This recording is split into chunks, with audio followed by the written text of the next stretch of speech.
दोस्तों, the flea John Donne द्वारा लिखा गया एक मेटाफिज़िकल पोएम है जिसे इन्होंने 1590s पे पब्लिश किया था। इस पोएम पे उनको और उनके मिस्ट्रेस को एक फ्ली ने बाइट किया था और इस बाइट के कारण से उन दोनों का ब्लड मिंगल हो गया था इस फ्ली के बॉडी के अंदर। और सेक्स इस चीज़ से कोई डिफरेंट नहीं है। स्पीकर आर्गू करते हैं कि ऑलरेडी जब उनका और उनके मिस्ट्रेस का ब्लड एक हो ही गया है तो क्यों ना वो सेक्स करे। यही रहा था इस पोएम का एक सिंपल सा समरी। अब हम लाइन बाय लाइन डिस्कशन करते हैं पोएम को। ये पोएम 3 स्टेंजर्स में लिखी गई है और इसका फर्स्ट लाइन है, mark but this flea and mark in this. इस फ्ली को देखो, मार्क मतलब look at this flea and ये देखो कि how little that which thou deniest me is, कितना कम तुम मुझे डिनाई कर रहे हो देने के लिए। स्पीकर यहाँ पर अपने मिस्ट्रेस से फिजिकल इंटीमेसी का डिज़ायर कर रही हैं जो उसकी मिस्ट्रेस उसे डिनाई कर रही हैं। It sucked me first and now sucks the.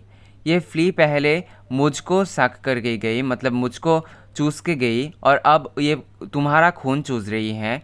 And in this flea our two bloods mingled be, और इस फ्ली के अंदर हम दोनों का ब्लड इंटरमिक्स हो गया। मिंगल मतलब इंटरमिक्स हो गया। तो आप सोच रहे होंगे कि फ्ली क्या है। फ्ली एक तरह का इंसेक्ट है जो हमारे खून चूसते हैं। Thou knowest that this cannot be said, तुम्हें ये पता है कि हम इसे एक सिन या फिर शेम या फिर लॉस ऑफ मेडन हेड नहीं कह सकते। मतलब कि हम इसे कोई पाप या फिर कोई शेम या फिर लॉस ऑफ वर्जिनिटी नहीं कह सकते। ऐसे sin nor shame nor loss of maidenhead, maidenhead का मतलब है loss of virginity. Yet this enjoys before it woo, ये फ्ली तुम्हें डेट करने से पहले या फिर कोर्ट करने से पहले ही तुमको एन्जॉय करके तुम्हारा खून चूस के चला गया। And pampered swells with one blood made of two, अब इसके शरीर फूल सा गया है थोड़ा सा, हमारा दोनों का ब्लड इसने चूस लिया था इसलिए अब इसका शरीर पूरा सा फूल गया है एकदम गुब्बारे के तरह। And this alas is more than what we do, और ये बहुत ज़्यादा है जो हम कर सकते थे, उससे बहुत ज़्यादा कर लिया इस फ्ली ने। इसके नेक्स्ट स्टेंजा में पोएट बोलते हैं कि इसका सेकंड स्टेंजा कुछ इस तरह से स्टार्ट होता है कि oh stay 3 lives one in one flea spare, मतलब कि तुम रुको और इस फ्ली को मत मारो। पोएट अपने मिस्ट्रेस को बोल रहे हैं कि प्लीज़ तुम रुक जाओ और इस फ्ली को मत मारो। स्पेयर का मतलब मत मारो या फिर इसका जान बख्श दो। व्हेयर वी ऑलमोस्ट ने मोर देन मैरिड आर, क्योंकि इस फ्ली के अंदर हम ऑलमोस्ट मैरिड हैं, हमारी ऑलरेडी शादी हो चुकी है। This is flea is you and I, ये फ्ली हम है और तुम हो। And this is our marriage bed and marriage temple is, और इस फ्ली के अंदर हमारे सुहागरात का बेड है और हमारे मैरिज टेम्पल जहाँ पर हमने शादी की है सब इस फ्ली के अंदर हैं। दो पेरेंट्स ग्राज का मतलब है जो भी पेरेंट्स हमें ऑब्जेक्शन दे रहे हैं। And you and we are made, क्योंकि हम दोनों ने मिल चुके हैं इसलिए हमारे पेरेंट्स जो भी ऑब्जेक्शन दे रहे हैं उससे हमारा कोई आता जाता नहीं है। And cloistered in this living walls of jet, क्योंकि हम अब इस सिक्योर्ड प्लेस पे हैं। इस लिविंग वॉल्स ऑफ जेट का मतलब है कि इस फ्ली के अंदर हम पूरा सिक्योर्ड और प्रोटेक्टेड हैं। Though use make you apt to kill me, let not to that self murder added me, तुम इस फ्ली को मारना चाहते हो ये मत करो क्योंकि इससे तुम सेल्फ मर्डर भी करोगे जो एक सिन है।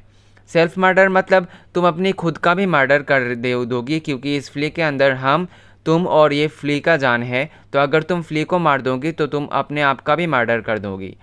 And sacrilege 3 sins in killing दी, तो इस लाइन का मतलब है कि ये पोएट बोल रहे हैं कि तुम इस फ्ली को मत मारो क्योंकि इससे तुम्हारा पाप होगा। 3 sins मतलब 3 पाप होगा, अपने खुद को मारने को, मुझे मारने को और इस फ्ली को मारने को। तो दोस्तों इस 3 का एक सिग्निफिकेंस है, ये आप एग्जाम पे दोगे तो आपको अच्छे मार्क्स आएंगे। 3 रेफ़र करते हैं होली ट्रिनिटी को जो है फादर, सन और गॉड। इसको बिब्लिकल रेफरेंस दे दिया गया है इस 3 के अंदर। तो इसके नेक्स्ट स्टेंजा में पोएट बोलते हैं कि cruel and sudden hast thou since, poet अपने बिलावेट को एड्रेस कर रहे हैं क्रूएल बोलकर कि कितना क्रूएल हो तुमने इस बेचारे फ्ली को मार दिया। Purpled thy nail in blood of innocence, तुमने इस फ्ली को मारकर अपने नाखूनों को पर्पल कलर कर ली इसके खून से। Wherein could this flea guilty be? इस फ्ली ने तुम्हारा क्या बिगाड़ा था? क्या क्या किया था इस फ्ली ने तुम्हारा? Accept in the drop which it sucked from the? इसने तो तुम्हारा बस एक खून चूसा था और इसलिए तुमने इसे जान से मार दिया इस बेचारे को। Yet thou triumphest and sayest that thou, तुम पोएट अभी बोल रहे हैं अपने बिलाव को कि अपने बिलाव इसके बिलाव बहुत खुश हो रही हैं इस फ्ली को मारकर, और ये असर्ट कर रही है कि वो और पोएट अभी भी कोई भी वीकर फील नहीं कर रही है। इसका मतलब कि वो जैसे थे अभी भी वैसा ही है। It is true then learn how false fears be. Poet अपने बिलाव को बोल रहे हैं कि अगर ये सच है कि हम दोनों वीकर नहीं महसूस कर रहे हैं, तो अब तुम समझो कि तुम्हारा जो सोच है कि हमारे फिज़िकल इंटीमेसी से के कारण तुम्हारा वर्जिनिटी का लॉस हो जाएगा, ये सब मीनिंगलेस है, पॉइंटलेस है, इससे हमारा कुछ नहीं होगा।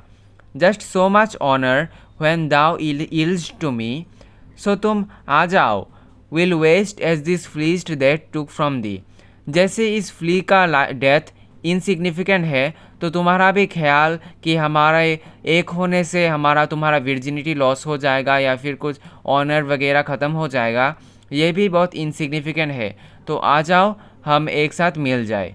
तो पोएट इस फ्ली के मेटाफर का एक्सटेंडेड मेटाफर या फिर हम इसे कॉन्सीट बोल सकते हैं, इसका यूज़ करके हमें पोएट अपने स्पीकर को सेक्स करने के लिए मनाना चाह रहे हैं। तो दोस्तों, अगर हम इस फ्ली का थीम्स के ऊपर ध्यान दें तो ये है सिडक्शन एंड इंटीमेसी, ये दो मेन थीम्स हैं। और इसका पोएटिक स्ट्रक्चर है, ये 3 स्टैंजास में लिखी गई है और 9 लाइन्स है ईच स्टैंजास पे।